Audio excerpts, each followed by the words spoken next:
इस वीडियो के अंदर हम समझेंगे relative clause with relative pronoun विच और दैट। ओके,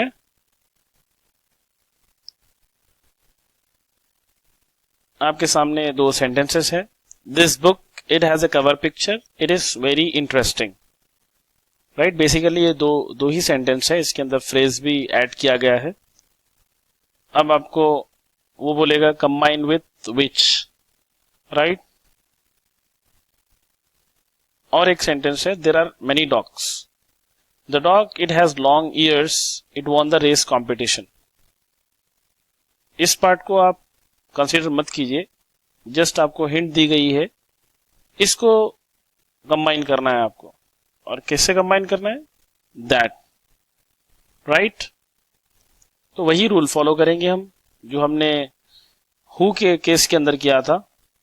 मेंशन विच और that right after the subject, subject के फौरी बाद हम मेंशन करेंगे।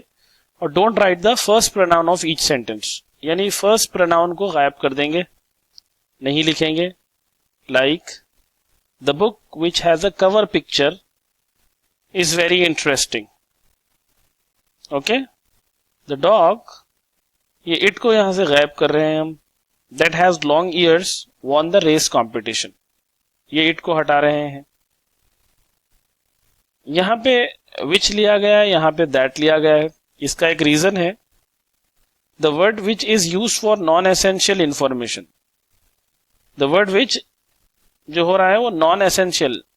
हमने ये नॉन एसेंशियल क्या होता है, एसेंशियल क्या होता है, रिलेटिव प्रोनाउन हु के अंदर इसको डिटेल के अंदर पढ़ा था। लेकिन यहां आपको कंफ्यूज होने की जरूरत नहीं है, ये रूल फिक्स नहीं है। यहां पे हम इधर दैट भी यूज कर सकते हैं और विच भी यूज कर सकते हैं, और या जहां दैट आ रहा है वहां पे विच भी यूज करते हैं। लेकिन एक बात यहां समझाने की कोशिश करूंगा आपको। देखिए, मेरे सामने बुक है, मैं उसको हाथ में पकड़कर बोल रहा हूं this book is very interesting. हमारा मतलब निकल रहा है, यहां पे एक्स्ट्रा इंफॉर्मेशन देने की जरूरत नहीं है।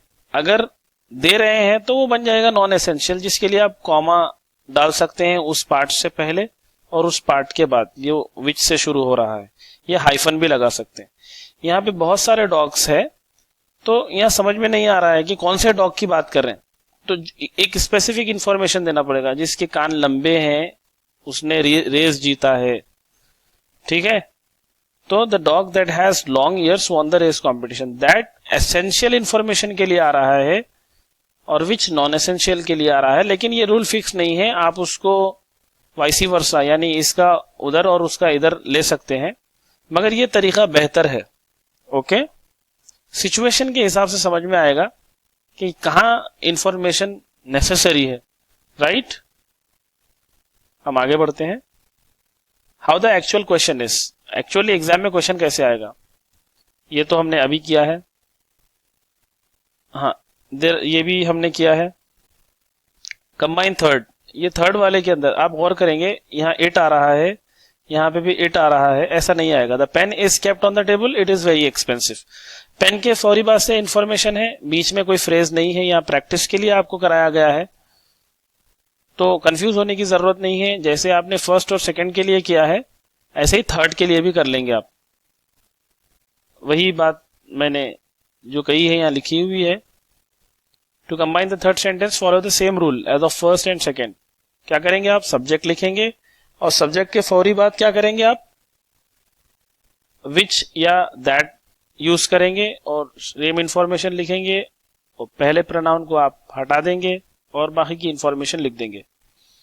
Right, the pen that is kept on the table is very expensive. आगे बढ़ते हैं।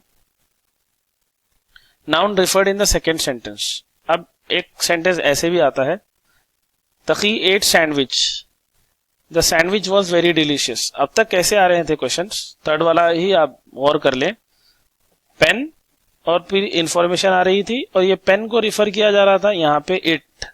लेकिन इस सेंटेंस के अंदर देखिए सैंडविच, और सेकंड सेंटेंस में फौरी वही आया, तो यहाँ काम और आसान हो जाएगा आपका। तकी एट सैंडविच, और जब नेक्स्ट सैंडविच की जब बात कर रहे हैं तो या तो विच लगा देंगे आप, दैट लगा देंगे और बाकी की इंफॉर्मेशन लिख देंगे, ये विच द सैंडविच में हटा देंगे। ओके, हमने पहले ही कर लिया है थर्ड वन। अभी मैंने जो बात कही है कि if a noun of first sentence is referred in the second sentence, यहीं पे रिफर हो रहा है, तो हम कहाँ लिखेंगे, इस जगह पर विच या नहीं तो दैट लिखेंगे, राइट। ऐसे हो जाएगा आपका सेंटेंस। ओके, अब यहां आपको कंबाइन करना है 5th 6th 7th। फिर आपको आंसर की लिंक भी दी गई है, जो वीडियोस की लिंक होगी उसी के नीचे इसकी डिस्क्रिप्शन भी होगी, और प्रेजेंटेशन के अंदर से भी इसको इस्तेमाल कर सकते हैं आप, राइट। ये क्वेश्चन दिया गया है, रीराइट एज डायरेक्टेड सेक्शन के एक हिस्से को लिया गया है यहाँ पे, और उसी क्वेश्चन को कवर किया गया है जो विच से रिलेटेड है। It has caffeine, it stimulates our mind, right. Combine the two sentences with which, ये भी काम आपको करना है। आप आंसर चेक कर सकते हैं।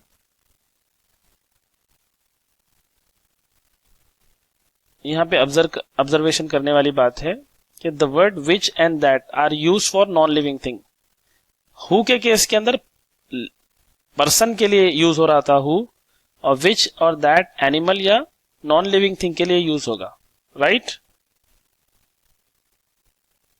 और किसके लिए होगा, सब्जेक्ट के लिए। सब्जेक्ट के एज ए सब्जेक्ट आ रहे हैं यहां पे, ऑब्जेक्ट नहीं आ रहे हैं, राइट।